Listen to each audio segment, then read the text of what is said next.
आप लोगों का स्वागत है जेके मीडिया में। सबसे पहले तो मैं सभी ऑडियंस का बहुत बहुत शुक्रिया अदा करना चाहूँगा। आज जेके मीडिया फेसबुक पेज के 2.5 लाख से ज़्यादा लाइकर्स हो चुके हैं। इसके लिए बहुत बहुत शुक्रिया आप सबका, जिस तरह से आप हमारे पेज को प्यार करते हैं, लाइक करते हैं, हमारा कंटेंट शेयर करते हैं। इसी तरह से आप लाइक करते रहें, शेयर करते रहें। हम आपको जम्मू कश्मीर से जुड़ी खबरों से इसी तरह से अपडेट करते रहेंगे। चलिए बात करते हैं आज के जो मेन मुद्दा है। आप लोग जानते हैं जिस तरह से पिछले कल यानी कि 6 तारीख को आर्टिकल 35A को लेकर जो सुनवाई थी, जो कि अभी फ़िलहाल डेफर्ड कर दी गई है और इसी महीने की फिर से 27 तारीख को वो जो है उसके ऊपर जो है कार्रवाई होगी आर्टिकल 35A को लेकर। लेकिन आर्टिकल 35A आखिरकार है क्या? क्या आर्टिकल 35A अनकॉन्स्टिट्यूशनल है? क्या आर्टिकल 35 का जम्मू कश्मीर में होने से या ना होने से नुकसान हो सकता है या फ़ायदा हो सकता है? या फिर जिस तरह से कश्मीर बेस्ड लीडर्स ये कह रहे हैं कि आर्टिकल 35A अगर हटता है तो एक ब्रिज जम्मू कश्मीर और हिंदुस्तान के बीच में टूट जाएगा। आज कश्मीर बेस्ड लीडर्स को कहाँ से याद आ गई महाराजा हरि सिंह जी की? सिर्फ आर्टिकल 35A को लेकर याद आई है? ये काफ़ी सारे बड़े सवाल हैं। वहीं कुछ राजनीतिक पार्टियां ये कहती हैं कि झंडा जो हमारा भारत का झंडा है वही यहाँ से लुप्त हो जाएगा। कुछ लोग ये कहते हैं कि भारतीय झंडा को कंधा देने वाला नहीं बचेगा। कुछ लोग ये कहते हैं सिविल वॉर हो जाएगी। कुछ लोग ये कह रहे हैं डोगरों का अस्तित्व ख़त्म हो जाएगी। और कल तो उमर अब्दुल्ला साहब ये कहते हैं कि जम्मू कश्मीर की आइडेंटिटी ही ख़त्म हो जाएगी। फिर भी एक तरफ से उमर अब्दुल्ला ये कहते हैं कि आइडेंटिटी ख़त्म हो जाएगी, वहीं दूसरी तरफ से नेशनल कॉन्फ्रेंस के ही एक लीडर ये कहते हैं कि जम्मू कश्मीर में खास करके कश्मीर मसले के ऊपर जितने भी लोग लड़ रहे हैं वो सब शहीद हो रहे हैं। एक तरफ से उनको आतंकवादी शहीद नज़र आते हैं, दूसरी तरफ से जम्मू कश्मीर की बात करते हैं। मंशा क्या है आप लोग जानते हैं। आइए आर्टिकल 35A के ऊपर बातचीत करते हैं हम हर्षदेव सिंह जी से और जानते हैं कि पैंथर्स पार्टी का क्या स्टैंड है। हर्ष जी आपका बहुत बहुत स्वागत है। हर्ष जी, आर्टिकल 35A को लेकर क्या स्टैंड है पैंथर्स पार्टी का? देखिए, आर्टिकल 35A जो है ये हमारे संविधान के मूल ढांचे के विपरीत है। इसको प्रॉपर प्रोसीजर के तहत संविधान में इनकॉर्पोरेट नहीं किया गया है। जब भी आपको संविधान में कोई आर्टिकल को अमेंड करना है, इनकॉर्पोरेट करना है,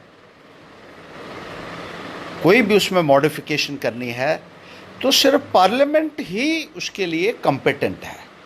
लोकसभा में बिल पेश करना होता है, वहाँ से 2/3 बहुमत के साथ उसको पास करना है, फिर राज्यसभा में जाना है और वही प्रोसीजर वहाँ भी फॉलो किया जाना है। लेकिन आर्टिकल 35A एक ऐसा कानून है जो पार्लियामेंट के रास्ते से नहीं बना है, जिसको प्रेसिडेंशियल ऑर्डर के माध्यम से जो है वो एक्सटेंड किया गया है। और हमारे संविधान में ऐसा कोई भी आर्टिकल नहीं है जिसको राष्ट्रपति के आदेश के से ही महज संविधान का हिस्सा जो है वो बनाया गया हो। यानी एक जो प्रॉपर प्रोसीजर था उसको इसमें फॉलो नहीं किया गया है। एक बहुत बड़ा इसमें लैकुना है और इसलिए इसको एक्स्ट्रा कॉन्स्टिट्यूशनल प्रोविज़न जो है वो माना जा रहा है। लेकिन बावजूद इसके हमने ये कहा कि चूंकि अब ये मसला जो है ये कोर्ट के अंदर है और सुप्रीम कोर्ट को फैसला करना है आपके इसके वायरस के ऊपर, इसकी कॉन्स्टिट्यूशनैलिटी के ऊपर, इसकी वैलिडिटी के ऊपर, इसलिए पॉलिटिकल पार्टीज़ को परहेज़ करना चाहिए इसके ऊपर किसी भी किस्म का शोर शराबा करने से, किसी भी किस्म का कमेंट करने से, किसी भी किस्म का दबाव बनाने से और किसी भी तरीके से कोर्ट की प्रोसीडिंग्स को इन्फ्लुएंस नहीं किया जाना चाहिए। क्योंकि सुप्रीम कोर्ट जो है वो इंसाफ का सबसे बड़ा मंदिर है, उसके ऊपर हम सबको भरोसा होना चाहिए। कोर्ट जो है उसको हमेशा ये माना जाता है कि एक इम्पार्शियल अदारा है और पॉलिटिकल पार्टीज जो बार बार दुहाई कानून की देती हैं, अदालतों की देती हैं, आज वो क्यों इस किस्म की बयानबाजी कर रही हैं, जबकि मसला जो है वो कोर्ट के अधीन है। ये मसला ऐसा है, मैं कहना चाहता हूं, जो सड़कों के ऊपर सेटल नहीं हो सकता है। कॉन्स्टिट्यूशनैलिटी किसी भी प्रावधान की सड़क के ऊपर नारेबाजी करके या लोगों को आपस में लड़ाकर हल नहीं किया जा सकता, उसका फैसला नहीं किया जा सकता है। कुछ चीजें हैं जो सिर्फ अदालत ही फैसला कर सकती है, और आज चूंकि ये मसला सबसे बड़ी अदालत में है, हम सबको विश्वास होना चाहिए, तमाम पॉलिटिकल पार्टीज़ को इसके ऊपर राजनीति करने से परहेज़ करना चाहिए। अपनी सियासी रोटियां सेकने के लिए जिस तरीके से आप इस रियासत को एक आग की भट्ठी में धकेल रहे हैं, सांप्रदायिकता की आग में लोगों को धकेलने की कोशिश कर रहे हैं, यह सरासर गलत है। जब कोई मसला सब जुडिस हो जाता है तो कानून यह कहता है कि इसके ऊपर कोई भी टिप्पणी जो है वो किसी को नहीं करनी चाहिए। हम ये मानते हैं कि कानून जो करेगा ठीक करेगा, अदालत जो करेगी ठीक करेगी, और जब दोनों पक्ष अदालत के सामने हैं तो सड़कों के ऊपर क्यों लड़ रहे हैं? क्यों इस किस्म की बयानबाजी दी जा रही है? क्यों राष्ट्र विरोधी बातें आज की तारीख में की जा रही हैं कि अगर 35A के साथ कोई भी छेड़छाड़ की गई तो जम्मू कश्मीर में बगावत होगी, आग लगेगी, झंडा उठाने वाला नहीं मिलेगा। और इस किस्म के देशद्रोही बयान जो है आर्टिकल 35A की आड़ में जो दिए जा रहे हैं, ये सरासर गलत है। ना केवल कोर्ट की तौहीन है, सबसे बड़ी अदालत की तौहीन है, बल्कि देशद्रोह भी है जब आप ये कहते हैं कि यहां झंडा उठाने वाला कोई नहीं मिलेगा या इसको कंधा देने वाला नहीं मिलेगा। इस किस्म के बयानात भी दिए गए हैं, और बड़े बड़े जो है सेडिशियस अटरेंसेस इन पॉलिटिकल पार्टीज द्वारा दी गई।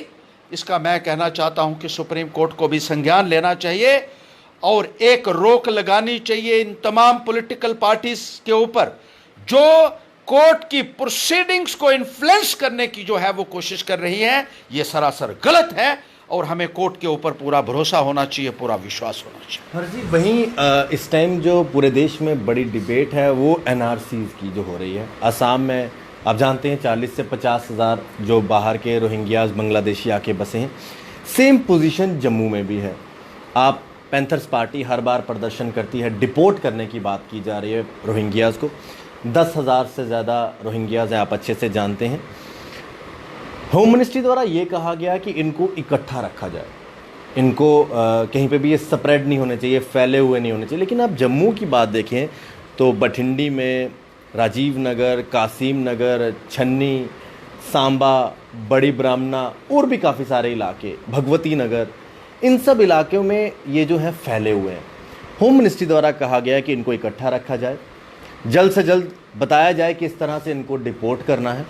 दूसरी तरफ से असम में कुछ लोग इनके हिमायती ये बात कर रहे हैं ऑपरेशन इंसानियत के तौर पर इनको देखा जाए।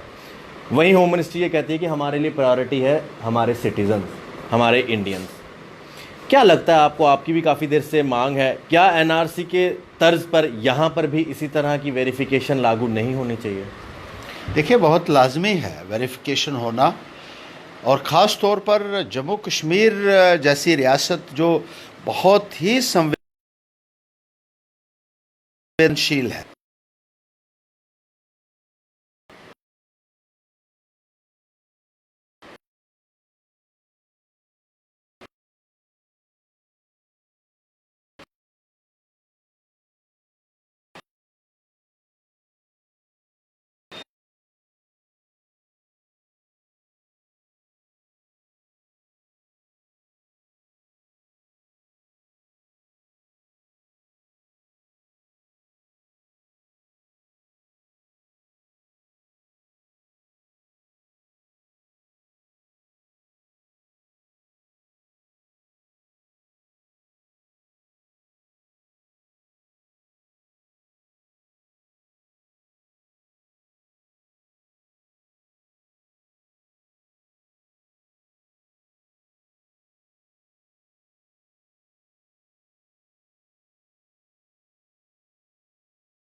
बहुत